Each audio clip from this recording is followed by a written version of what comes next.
Hello, আমাদের দুজনের জন্য বাবাই বাবা আমাকে সেভ করো।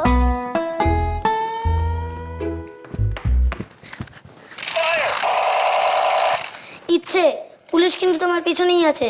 স্টপ। বাবা আমাকে সেভ করো, অর্কদা আমাকে জেলে ধরে নিয়ে যাবে। কেন ইচ্ছে?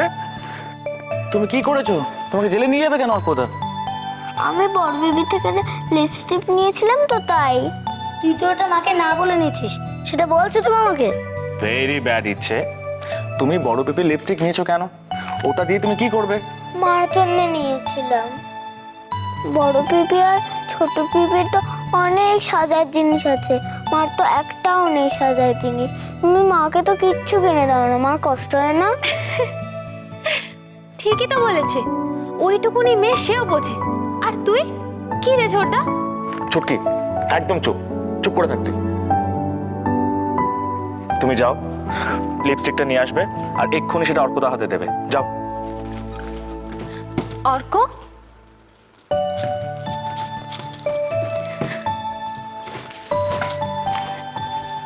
ইচ্ছে আসলে না বুঝে এটা নিয়ে এসেছে। তুমি এটা তোমার মাকে দিয়ে আসো তো। ইচ্ছে, যা, এবার মতো তোকে ছেড়ে দিলাম।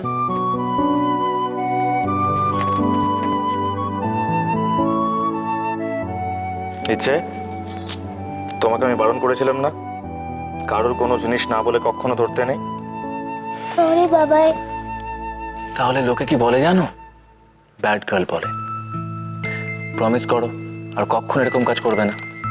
প্রমিস। পাক্কা? পাক্কা। এবার তুমি প্রমিস করো কি? যে মাকে তুমি লিপস্টিক নেল পলিশ কিনে দেবে। ইচ্ছে, মায়ের সব কিচ্ছু লাগবে না।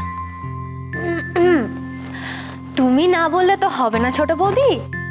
তোমার মেয়ে যখন চেয়েছে তাহলে তো এবার থেকে তোমাকে সাজতেই হবে। আর সেই সমস্ত সাজার জিনিস ছোটটা কিনে দেবে। কি রে ছোটটা, দিবি তো?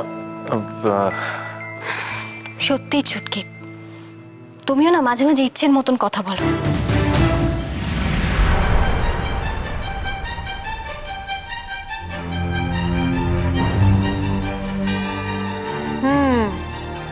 এখনো ঝড়ের সম্ভাবনা আছে। খুব মার খাবে কিন্তু। আরে আমি আবার কি করলাম? এটা তো আবহাওয়ার খবরে বলছিল। না রে ছুটকি, আলো এখন আপসেট হয়ে আছে। হ্যাঁ, সেটাই তো স্বাভাবিক। এত বড় একটা অপমান এত সহজে কি ভোলা যায়? কিন্তু আমি তো ওকে ওইভাবে। কষ্ট পেতে দেখতে চাইছিস না, তাই তো? একটা কথা বলবো ছোটদা, তুই ছোট বৌদিকে নিয়ে কদিনের জন্য ঘুরে আয়। যেতে তো চাই ছুটকি, কিন্তু ইচ্ছেকে ছাড়া কি আলো যেতে রাজি হবে? যাক বাবা, এখন অ্যাটলিস্ট ছোট বৌদিকে কনভিন্স করালেই হবে। তোর তো মনে হচ্ছে আলাদাভাবে বেড়াতে যাওয়ার ইচ্ছেটা হয়েছে। ছুটকি, তুই কিন্তু আবার শুরু করেছিস। ধুর, তোর সঙ্গে কথা বলাই বেকার, ভালো লাগে না। যত সব সব। তুই ওপরে যা, আমি ছোট বৌদির হাত দিয়ে কফি পাঠিয়ে দিচ্ছি। ছুটকি,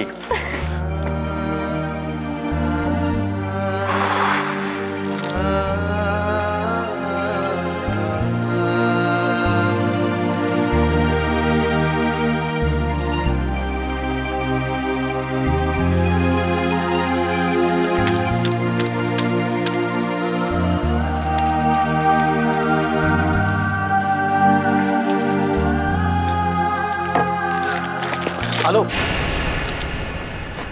আপনার সঙ্গে দরকারি কথা ছিল আর কি। 1 মিনিট যদি। আমি জানি আপনি কি বলবেন।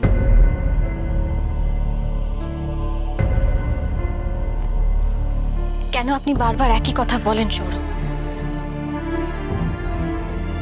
আপনি তো জানেন এটা সম্ভব নয়।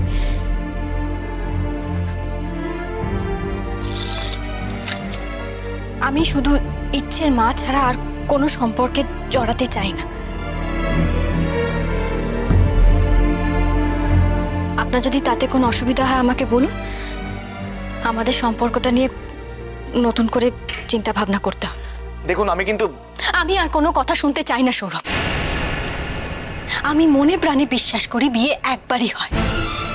আর আমাদের এই বিয়েটা একটা লোক দেখানো বিয়ে ছিল, একটা বোঝাপড়া, ইচ্ছের ভালোর জন্য।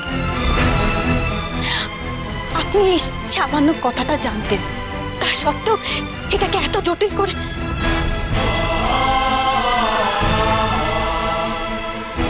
দেখুন সৌরভ,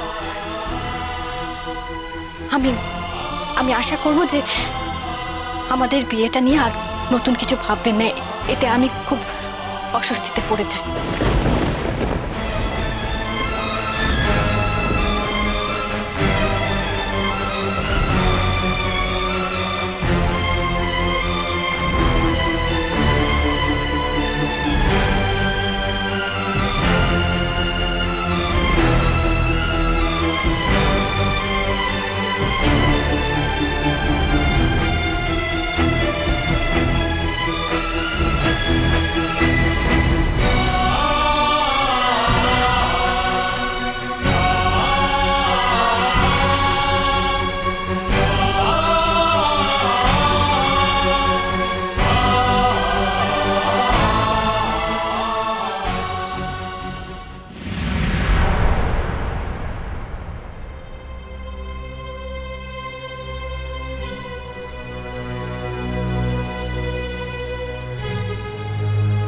জয়ন্ত, হ্যাঁ বাবা।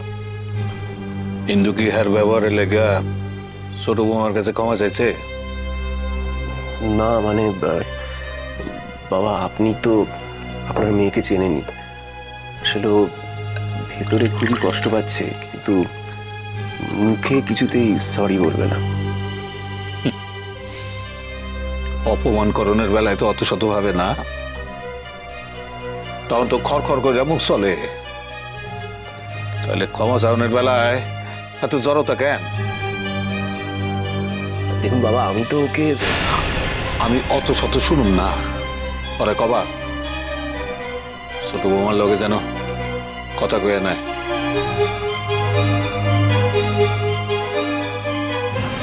আমি সবকিছু দেখতেছি বড় বৌমা। সেদিন সেই ঘটনার পর থেকে ছোট বৌমা খাওয়ানোর সময় থাকে না, কেমন যেন পৃথক পৃথক থাকে।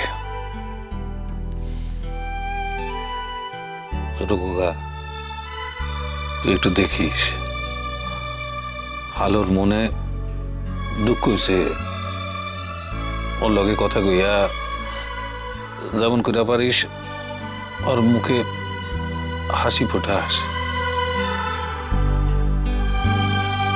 দরকার হইলে ওরা কবি যে ইন্দু আর বড় কুকার হইয়া আমি ওর কাছে মাপ চাইতেছি। না বাবা, বড়দার দিদি মিলে আলোর সঙ্গে যে ব্যবহার করেছে, আলো যে শুধুমাত্র সেই কারণেই আলাদা আলাদা থাকছে তা কিন্তু নয়। তাহলে কি হয়েছে ওর? আমি উঠছি। তুমি তো কিছুই খেলে না। আমার পেট ভরে গেছে বড় বৌদি। এভাবে না, ছোট ঠাকুরপো, না খেয়ে এভাবে।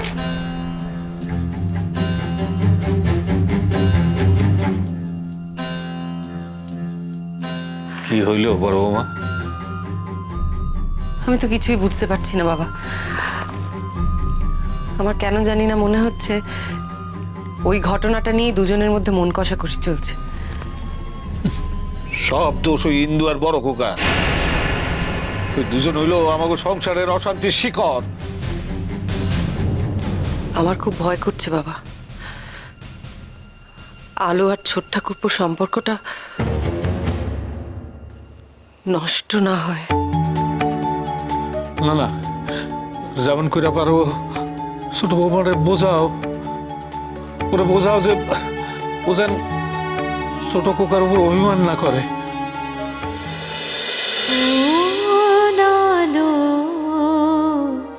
লাগলো চোখে